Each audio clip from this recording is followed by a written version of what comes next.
Platon aura laissé sa marque dans l'histoire de la philosophie occidentale pour sa fameuse République, État idéal régi entièrement par l'idéal de la justice, mais aussi État précurseur de l'autoritarisme politique.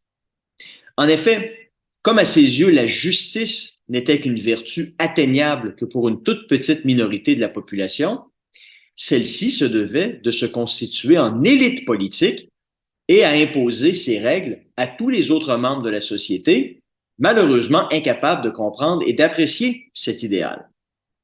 Voilà un peu à quoi ressemblent les sociétés occidentales, où l'idéal de la justice platonicienne a été remplacé par celui de l'environnementalisme. Des gens qui s'auto-proclament grands prêtres du climat s'érigent désormais en élite politique qui se sont donné comme mission que d'imposer leur idéalisme au peuple. Païens par excellence envers cette doxa et qui n'ont malheureusement pas la perspective nécessaire pour bien saisir le danger qui les guette. En l'occurrence, cette apocalypse environnementale qui frapperait à nos portes. Comme les rois philosophes de Platon, l'atteinte de cet objectif, désormais élevé en dogme quasi religieux, justifie leur imposition de mesures qui dictent le comportement des individus. Et pour le rappel, dans la République de Platon, les rois philosophes disaient aux individus à quel moment ils pouvaient procréer. Donc, tout est valable et justifiable dans la mesure où ces politiques contribuent à réaliser l'objectif qu'ils souhaitent. C'est la même chose aujourd'hui avec les environnementalistes qui, à coup de discours apocalyptiques, contribuent lentement, mais sûrement, à faire peur aux individus afin de mieux les convaincre par la suite que les mesures qu'ils imposent sont acceptables. Limiter le nombre d'articles que vous pouvez mettre aux ordures à chaque année, acceptable. Limiter les déplacements en avion ou imposer une taxe spéciale contre les contrevenants, acceptable. Vous inciter à dénoncer vos voisins qui ne mettraient pas leurs canettes de conserve au recyclage, acceptable bien sûr. Au final, ce qui ressortira de cette société sera similaire à l'état idéal de Platon. Une petite élite politique qui dictera vos vies et brimera vos libertés individuelles. Et ils ne s'en offusqueront même pas parce que dans la tête de ces Khmers verts, tout est assujetti à la protection de l'environnement.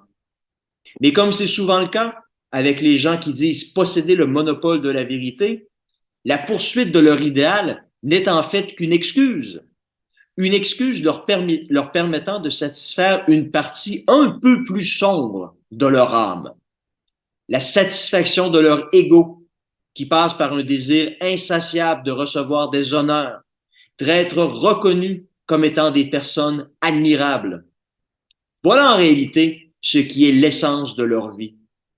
Et une fois les personnes convaincues du message de peur que ces faux rois philosophes proclament, ils s'inclinent devant eux sans remarquer que ces derniers mènent en fait une vie complètement parallèle à ce qu'ils prônent. Car limitent-ils leur propre déplacement en avion comme ils le réclament de vous? Bien sûr que non. Ça voyage à gogo sans scrupule.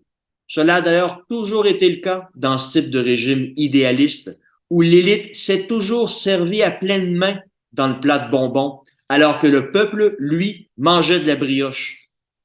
Et cette élite n'hésite pas non plus à vous mentir pour atteindre ses objectifs. Il est d'ailleurs très facile d'exposer leurs mensonges.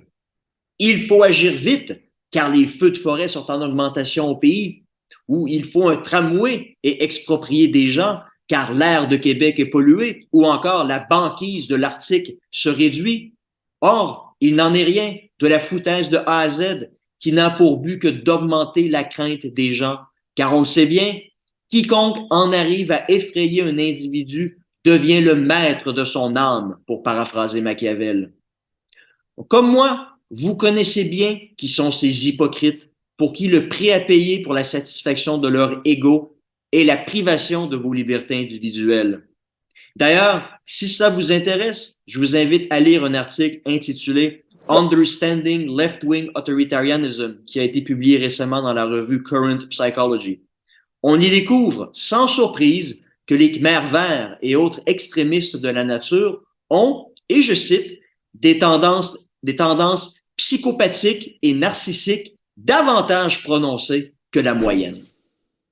Voilà qui explique en effet beaucoup de choses. Vous ne trouvez pas?